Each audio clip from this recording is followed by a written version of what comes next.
Okay. Adrotio Nagabo, thank you for your first super chat. This is my first super chat in my channel since I got monetized. So thank you, man. If you have any questions, you can shoot it out. I'll try my best to answer that.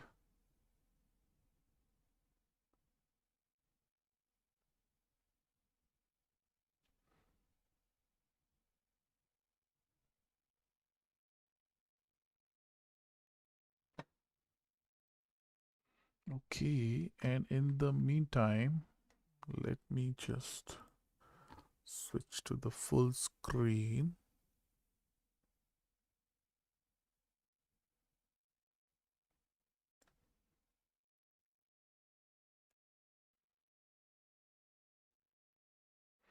I hope you guys can hear.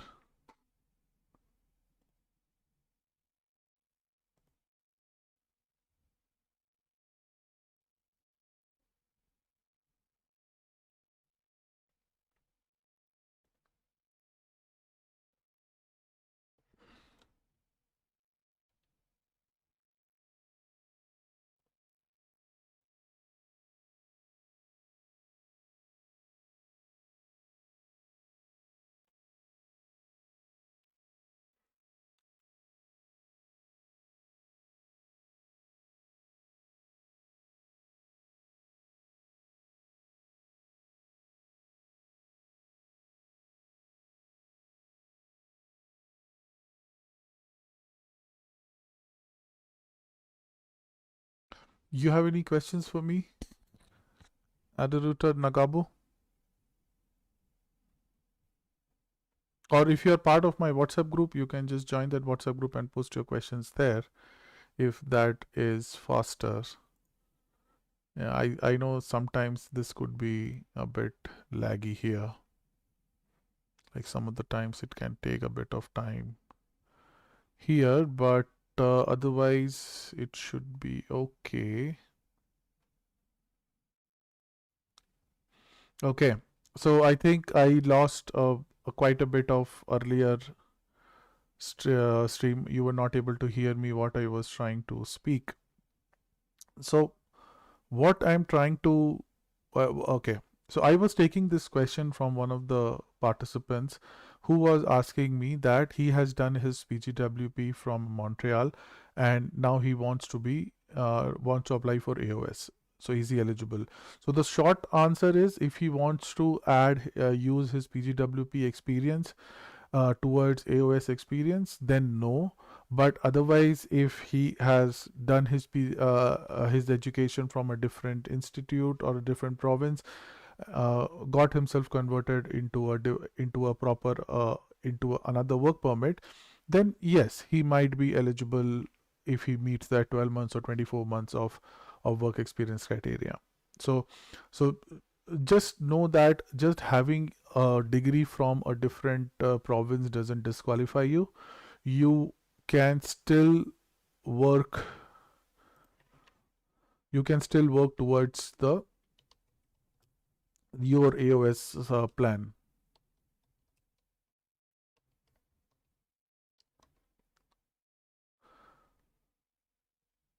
So let me just do this. I just fixed the audio issue. What else? Okay, so that was one of the question I wanted to answer on this stream. Let's go to my channel comments and see if I have any questions that I can answer. So some of the questions is here. Okay, Adotur Nagabo, thank you for your question. So does it matter if I receive the ITA under AIP before fulfilling 1 years of experience, but I submit my application before deadline after I completed 1 year? Can it cause rejection? See, Adotur, which stream are you talking about?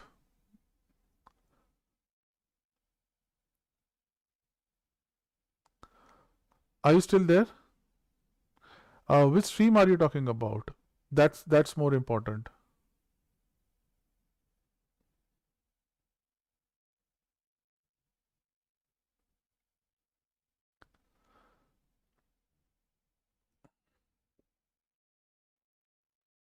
Family connection and job in demand. Okay, so family connection and job in demand, you are saying you received an ITA under AIP, so that means that you got a NOI from your express entry,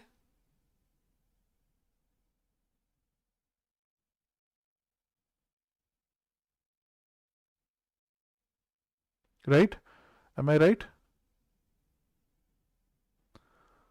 So you must have express entry profile from where you would have shown your family connection and your interest, okay, and then you got a NOI, okay. So if you have not completed a 1 year, then were you qualified as a foreign skilled worker?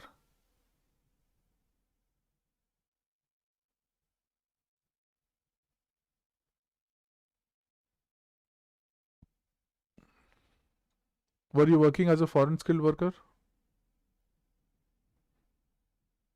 Like, are you qualified under FSW in the?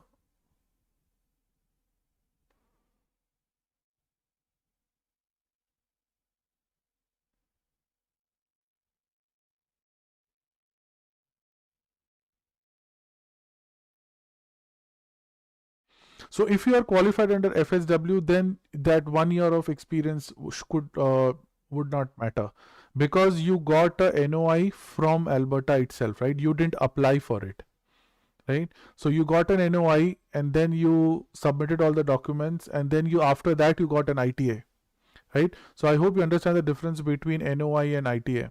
ITA is from federal IRCC and NOI is from AIP under CEC. So under CEC, then you have 1 year of Canadian experience. So, like, I'm not sure what you ask a question that fulfilling 1 year of experience, because without fulfilling 1 year of experience, you will not get your ITA, your CEC qualification.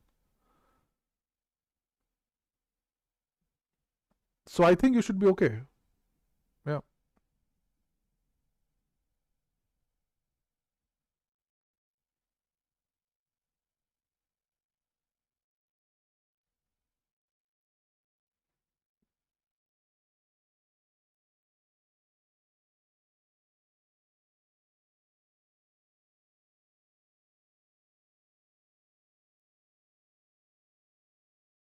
Because if you are under CEC, then it's already, you already have 1 year of experience. Yeah. Yeah. Thank you. And thanks again, once again, for the super chat. If you have more questions, you can obviously reach out to me. Okay. And in the meantime, I'll just take some of the questions from my from my YouTube channel. Okay. Let me just shift the here, reduce the size. Okay. Let's go here. Okay. Somebody asked a question on my inventory video, last inventory video.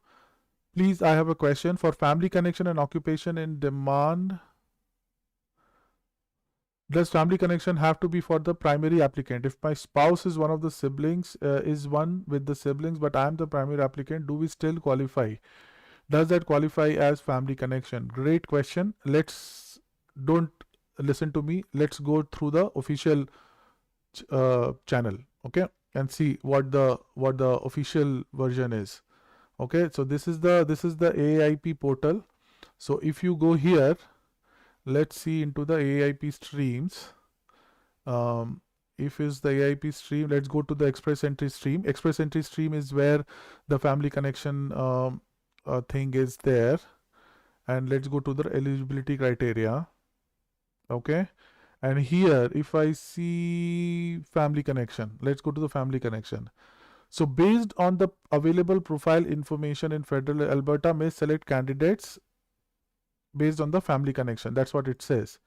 Okay, and what is using is basically in demand occupations or occupation in agriculture. So understand this, family connection is not just family connection. If you have a family connection, you will not get a notification, right? You can get a notification if your NOC is under one of these occupation in demand. Okay, so this is very important to understand. Many people think that I have a cousin or brother in Alberta, I'll get a, no, your NOC is also matters. So it's family connection and primary occupation in demand. Okay, it's not or. Okay, family connection and relative eligibility is evaluated on the basis of the connection of the principal applicant, right? So again, it says very clearly it is based on the principal applicant. In-laws of the principal applicants are not eligible. So there you have it. I'll just copy paste this to the comment, to the reply of this person, and give a thumbs up. Thank you for the question.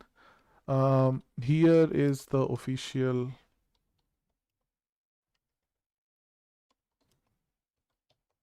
answer from Aaip. Okay, let's do the quote, and I'll give him the link also.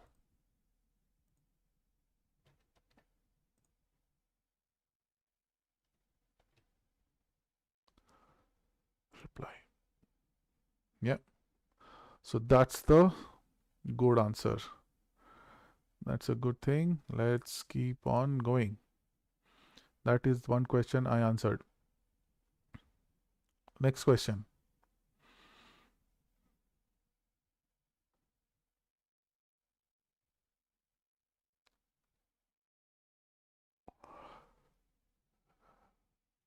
If I have express entry profile, can I still apply for Alberta opportunity stream? Yes, you can apply, provided you only get nomination under one stream.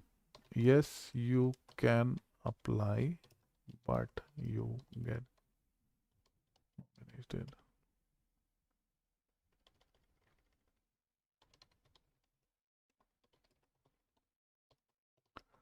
Apply for nomination only under one stream. So what does this mean? Only under one stream. So what does this mean? This basically means that, say you have applied for AOS, right?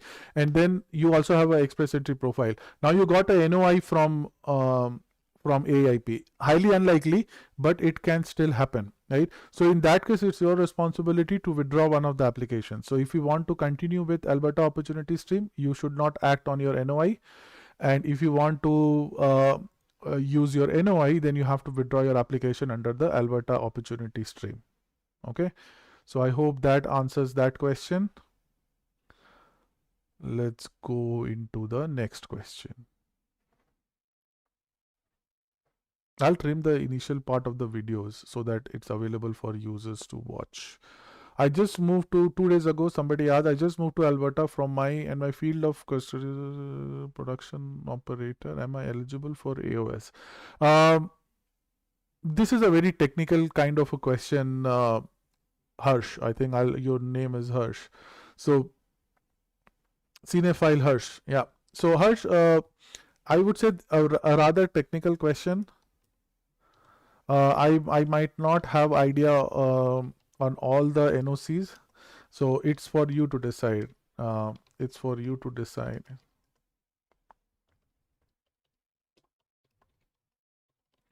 I have idea on all the NOCs, but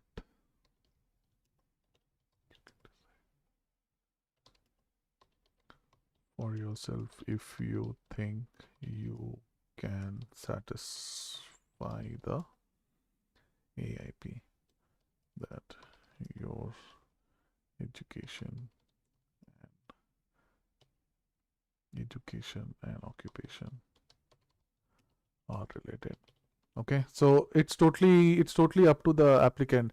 You are the best judge of your applications. You are doing it yourself, right? So there is no clear cut list or a Excel where it can say that, okay, this occupation is related to this field of study. I would say make a best guess for yourself, make a convincing case for yourself, and then only apply if you can justify your relationship to your NOC, right? So I would say that's my response to him. Okay,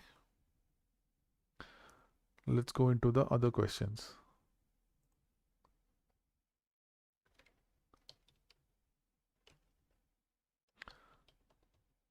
Oops.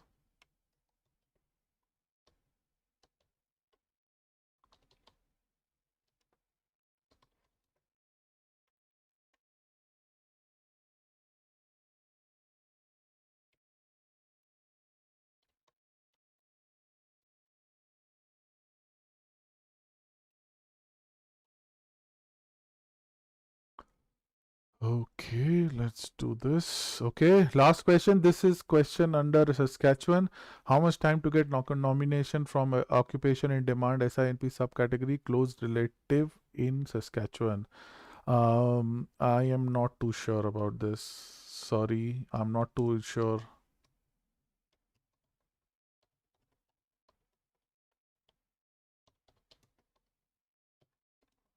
Sorry, I'm not been following up SINP for last few months, so I'm not too sure. But I'm sure there is some resource online available for you guys to check which NOC is eligible and which NOC is not eligible. So I would say rather utilize that as the.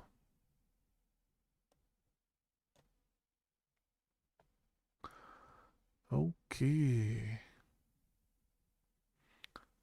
Let's see what else. Do I have more questions?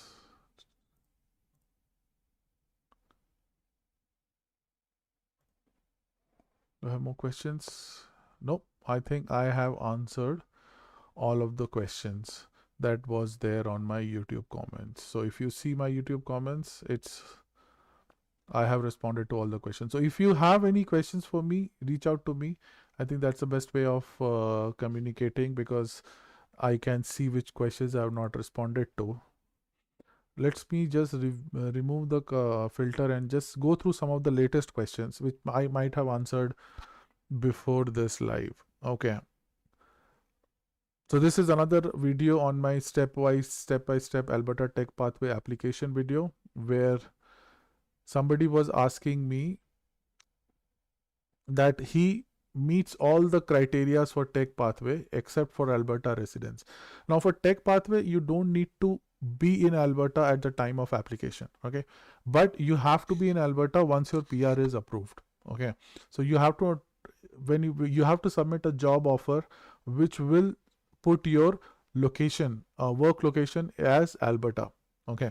Now there is a very clear cut, there is a very clear cut thing or a very clear cut comment that was mentioned, which said that only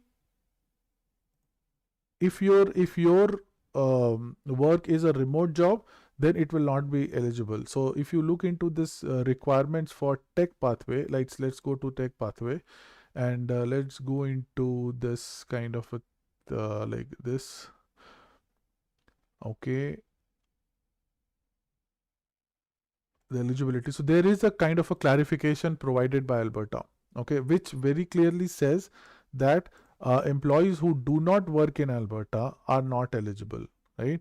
So for people who are not working at a place of business in Alberta, they are not eligible, right? So it's a very clear cut thing. So you cannot claim that your employer is based in Ontario, he has given you a work permit in or he has given you a job to work remotely for an Alberta client in Ontario, and you claim that as a valid job offer. No, it will not work.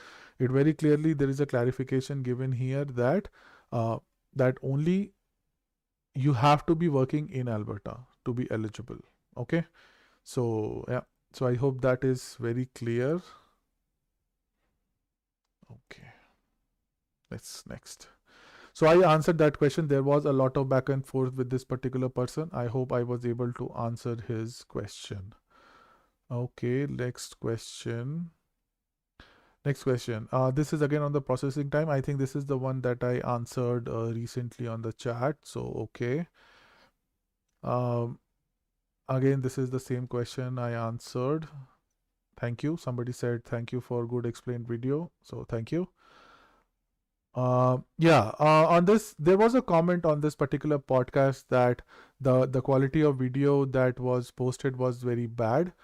Um, I know, but I'm trying to improve that. That was my first podcast with the person, and the person who I was interviewing, he might have a bad internet connection. So it's okay. It happens to best of us. I hope that the next podcast or the next sessions that we have will have better audio quality. And while talking of the podcast, guys, I have requested many people on my WhatsApp group and other places to to come forward with their experience. If they, I just wanted to do a podcast with them if they once they are successful. So I hope you guys will contribute to the channel in a big way. I'm sure there are other people who helped you learn from the other experiences, other people experiences in the group. So I'm sure you would be willing to contribute also. So yeah, let's have a very casual podcast. If you're not comfortable showing your face, we can do a audio only podcast. So, but that's okay. Like we can do multiple things. Okay. Um,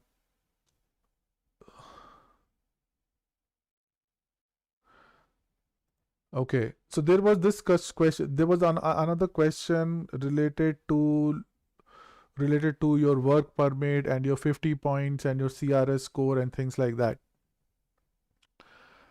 This I think I made a video on this job offer and 50 points question. Uh, if you have a job offer to work, you should indicate that you have a job offer in your Express Entry profile, right? There is no if and buts about it. There is you should not hide any information at the time of your application, right? What will happen is once in your IRCC application, if you say if you have a job offer, they will ask. I think the follow up question there is that do you have a LMIA? Okay. Now, not all job offers needs LMIA. I have told it many times in my WhatsApp groups, in my YouTube comments, in my YouTube live, many sessions. I in fact made a video on this, on requirement of LMIA for job offers. So let me just expand my video a bit. So I think I have answered that question many times. Okay, that you don't need a LMIA in all the cases. Okay, what does that mean? That basically means that you might have a job offer that doesn't need a LMIA. Like for example, intercompany transfers. Those people don't need a LMIA, right? So you have to indicate what is true in your application, right? Don't hide anything. Don't try and don't try and like be over smart, I would say, in my opinion, right? So just let them know what is the correct just let them know what is the correct status of your LMIA and job offer. And what will happen is that, okay, I'll explain this also. What will happen is that that in certain scenarios, or in most of the scenarios, if you say you have a job, you said you have a job offer and you said yes, right? And then after that you got a nomination, you will see that your total number of points goes up only by 550 points, not by 600 points. So most people feel that what is the use of declaring a job offer when I am not getting points for that. Understand that section, the section D for I have a video on that also. So section D of the IRCC pointing system, CRS system, it gives only a maximum of 600 points, right? It and that in that section you have points for job offer, you have points for relatives, you have points for PNP, right? Everything added, you can go over 600, 700 points in that particular category, but you will only get up to a maximum of 600 points towards your CRS. So that is the understanding that you should have, right? Your points is okay. Points is something fine. I understand we are all doing this for points, but declaring true information is also very important. Okay, so please don't get confused between the between what can be or cannot be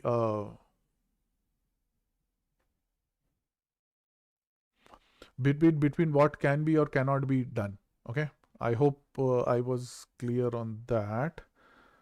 Let's go to the video, my other comments again. Okay, so this was a very long discussion I had with a person. So I just wanted to discuss that. I moved to Alberta and my field of study is computer science and software, working in production. I think I answered. I think I just answered this a few minutes back. Okay, what else? Again, okay, yeah, I just answered that. Links to the WhatsApp group. Our WhatsApp group is almost full. So I think we have only space when some people leave. We make some space, but most of it it's already full. Okay, this stream has enough for yeah yeah. RRS, Rural Renewal Scheme. This is a comment on my Rural Renewal Scheme video. Rural Renewal Scheme is quite a popular scheme here, so it's possible that it has a lot of people for several years now. Yeah, it's quite possible. Yeah. Nitin Mishra. Nitin Mishra, I got ITA from IRCC. Hey, Nitin, hi. Congratulations, man. After getting the Alberta Tech Pathway certificate, okay, I'm not in Calgary yet, but inland due to some personal reason, will it cause? No, no, no, no. You have to if you got your what how do I say? If you got your ITA and PNP under Tech Pathway, you are okay. You should, but you should be here after you get your PR. So once your PR is approved, you have to move here. There is no excuse in that. So if you already got a Alberta Tech Pathway nomination, means they have validated your job offer and everything looked fine. Now I tell to all the people, don't be over smart, right? You already have your ITA. It's like the last step in your thing. Once you get your IRCC, you have worked, you get your PR, you have worked hard for your PR, just come to Alberta. It's as simple as that. So it will not cause any impact with IRCC, no. But yes, IRCC, once you submit your application, once you respond to your ITA and you submit all your documents with IRCC, IRCC might ask for a kind of affidavit from you that you will move to Alberta, like a letter or something they might ask for you. So just be prepared for that. Okay, Nitin, did I answer your question? And congratulations once again, man, Nitin. You are a rock star. And people like you, right? Like you got success. Yep, I have all the minimum intention to move to Calgary. Yay, yeah, be my neighbor, man. I'm also in Calgary. So yeah. Tell me something, Nitin. You got. Let me ask this question live to you on the thing. You got your ITA, you got your tech pathway. I'm sure you got some help from our WhatsApp group, the small group that we have. Are you willing to share your experience with the group over a podcast or something so that everybody can listen and learn from you?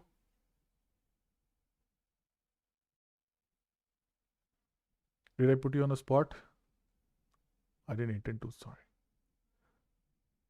Okay. In the meantime, while Nitin responds, I'll go through some of the other questions. Um, Again, this question, if you look, if you have a PGWP, then do you need a LMIA? LMIA and PGWP is not related, or LMIA and work permit itself is not related. Hey Nitin, thanks for accepting that, man. Can you do something? You obviously have my number. Can you drop me a WhatsApp with your email ID?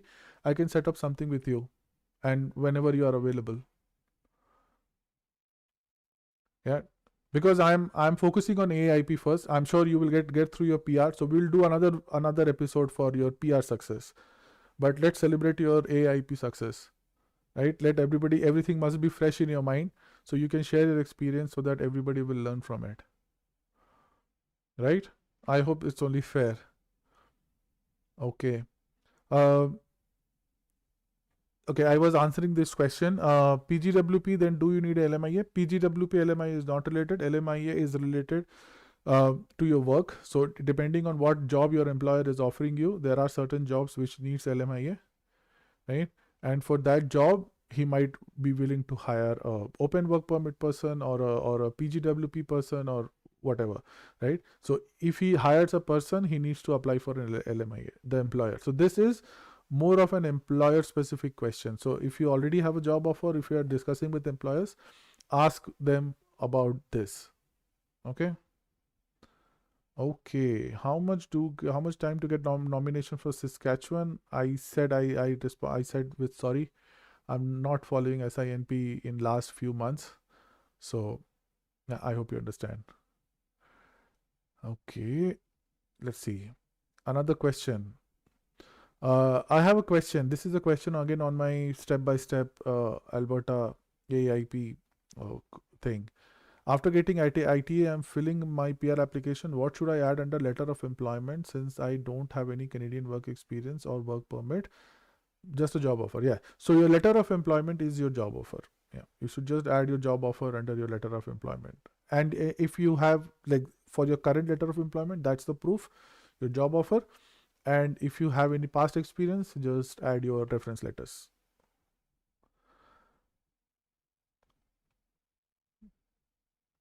Okay, next question. Kena Patel. If my primary NOC, if my primary occupation is EC is different than Alberta job offer, but I have a foreign experience. Let me see if I have some questions on my WhatsApp group. Few people left. Cinephil. Hey, Cinephil. Okay, I think I got your. I responded to your question on my YouTube comments a few minutes earlier, but yeah, let's go through it. I need your guidance. Can you please let me know? Just moved to Alberta in the field of studies, computer science. Yeah, I just answered this question on the video a few minutes back.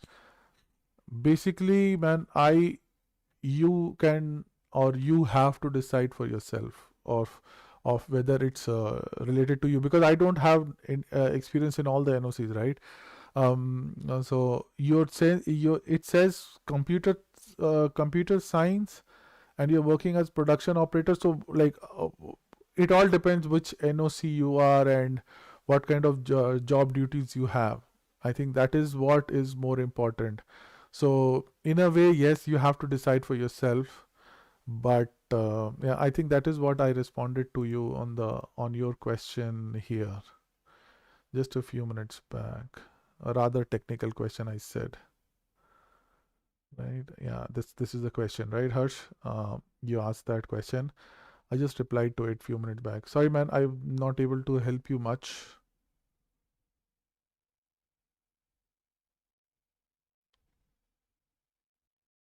You have to.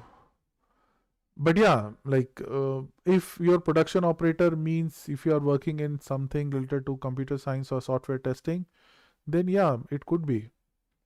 But I'm not sure what a production operator is, to be honest. So I will not give you false or incorrect hopes. Was I able to answer your question? Harsh, I think your name is Harsh, right? Your handle says that.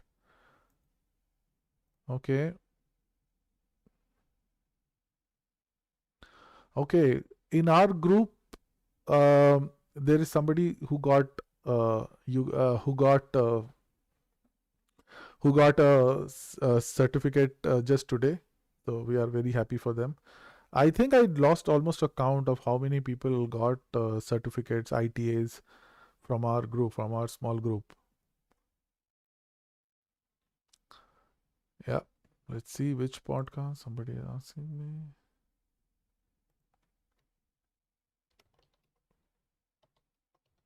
Okay, let me see.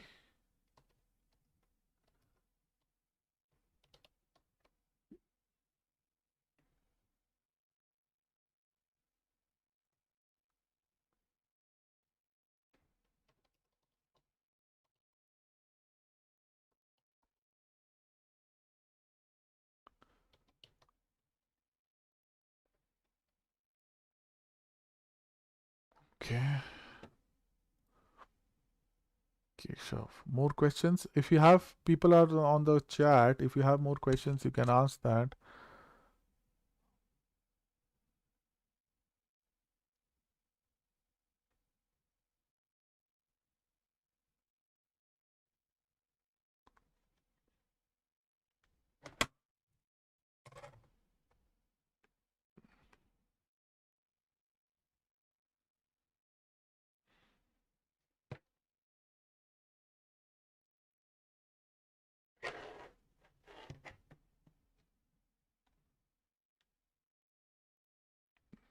Sorry, I'm sorry for adjusting the cameras.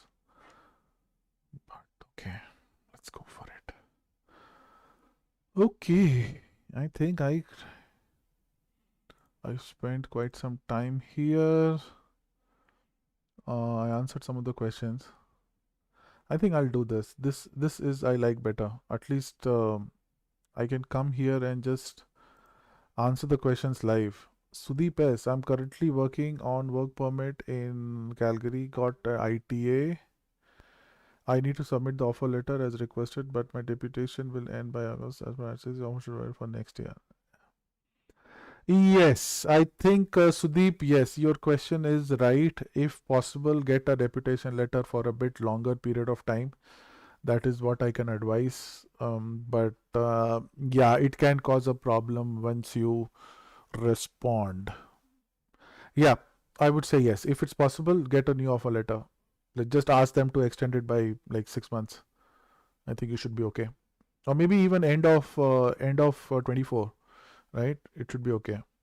Production operator is a person which works on food manufacturing. Oh, food manufacturing company, Harsh.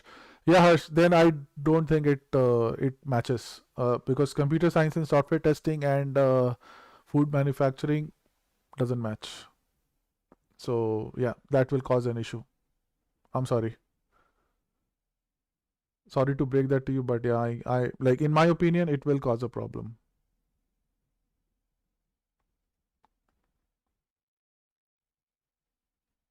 Okay. Yeah. So here I can do.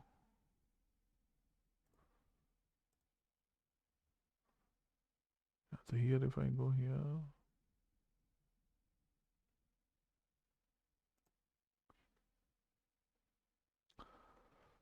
Okay, comments.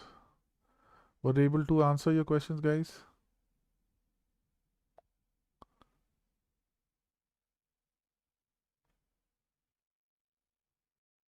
Okay, almost 2 o'clock here.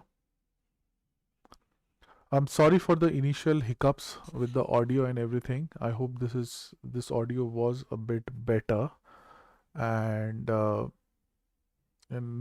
I think I'll end my stream now, and probably I'll see you again in a future stream.